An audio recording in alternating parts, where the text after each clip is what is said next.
Welcome to Tenor Tech, where I solve the problems you didn't even know you had.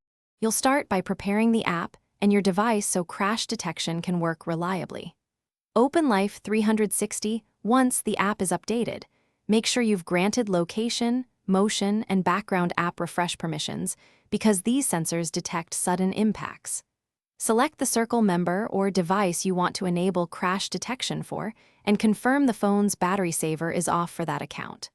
Once done, move to the safety settings where the crash detection toggle lives. Don't skip permissions, they're Y detection. Now you'll enable and configure crash detection. Navigate to Settings, then tap Safety and select Crash Detection. You'll see a toggle, turn it on for the chosen device, and then adjust sensitivity or notify settings if available. Some phones let you set high or standard sensitivity depending on drive type.